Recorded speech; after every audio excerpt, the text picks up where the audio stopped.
আবু সাইদের ছেলেটাকে নিয়ে নেন। শহীদ আবু সাইদের স্মৃতি স্মরণে পিপিআরসি হেলথ ক্যাম্পের আয়োজন। বীরশ্রেষ্ঠ শহীদ আবু সাইদের স্মৃতির স্মরণে রংপুর পীরগঞ্জে জাফরপাড়া দারুল উলুম কালিমা মাদ্রাসার মাঠে হেলথ ক্যাম্পের আয়োজন করে পিপিআরসি। গত 14 অক্টোবর এবং 5 অক্টোবর 2 দিন ব্যাপী এই হেলথ ক্যাম্প চলমান থাকবে। উক্ত হেলথ ক্যাম্পের মূল উদ্দেশ্য প্রত্যন্ত গ্রামের সাধারণ মানুষদের চিকিৎসা সেবা দিয়ে সহায়তা করা।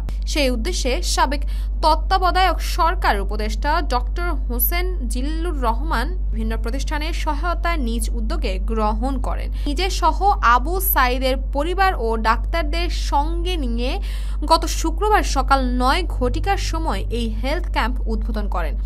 তিনি এই হেলথ ক্যাম্পে উপস্থিত থেকে সকল কার্যক্রম পরিদর্শন করেন এবং শহীদ আবু সাইদের বাবা মকবুল হোসেন অসুস্থ থাকায় তিনি সেখান থেকে চিকিৎসা গ্রহণ করেন। সেখানে সর্বপ্রথম শহীদি পরিবার সাইদের বাবাকে দিয়ে চিকিৎসার কার্যক্রম শুরু করেন ডাক্তাররা।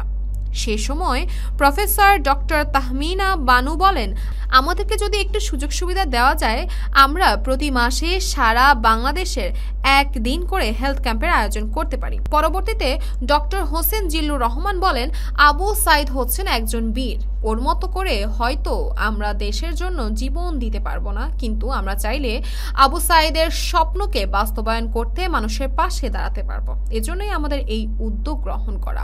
এখানেই আমাদের বিভিন্ন বিশেষজ্ঞ ডাক্তাররা আছেন এবং তাদের মাধ্যমে সাধারণ মানুষদের সুচিকিৎসা প্রদান করব। এবং এখানে যাদের সুচিকিৎসা প্রদান করা সম্ভব হবে না, অর্থাৎ এবং অস্ত্রোপচার জনিত কোনো সমস্যা যদি থাকে, তাদেরকে আমরা নিজ দায়িত্বে রংপুর মেডিকেল কলেজ হাসপাতালে নিব এবং সেখান থেকে চিকিৎসা করাবো।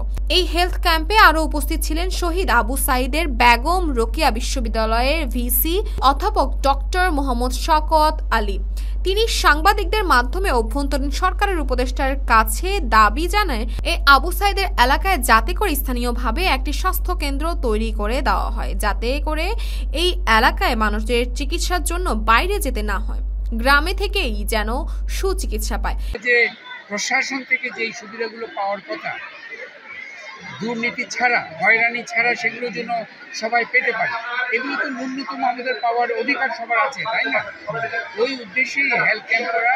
আজকে আমরা বৈরী পরিবেশ, বৃষ্টি পড়ছে, তার মধ্যেও কিন্তু আমাদের আকাঙ্ক্ষা, কারণ এই আকাঙ্ক্ষাগুলো যদি পূরণ না করি, যার জন্য আবু সাইদের আত্মত্যাগ, তো আজকে আমি সবাইকে অনুরোধ করব, যারা বিশেষ করে রোগী এসছেন, একটু ধৈর্য ধরবেন।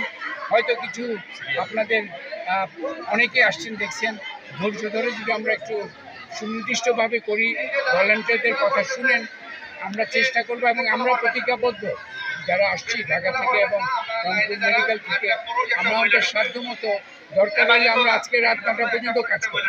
এভাবে আমরা আবু সাইদের স্বপ্নকে বাস্তবায়ন করতে পারি। এছাড়া এই হেলথ ক্যাম্পে যে সকল প্রতিষ্ঠানের বিশেষজ্ঞ ডাক্তাররা অংশগ্রহণ করেন, চট্টগ্রাম মেডিকেল কলেজ হাসপাতাল, ঢাকা মেডিকেল কলেজ হাসপাতাল এবং রংপুর মেডিকেল কলেজ হাসপাতালের বিভিন্ন বিশেষজ্ঞ ডাক্তার সহ সর্বমোট 14 জন ডাক্তার এখানে সেবা প্রদান করেন।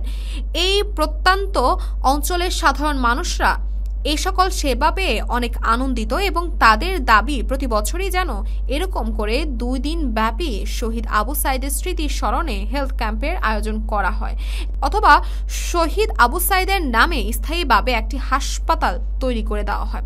এতে করে সাধারণ মানুষেরা একটু ভালো সেবা গ্রহণ করতে পারবে। তাসবিয়া তাবাসসুম।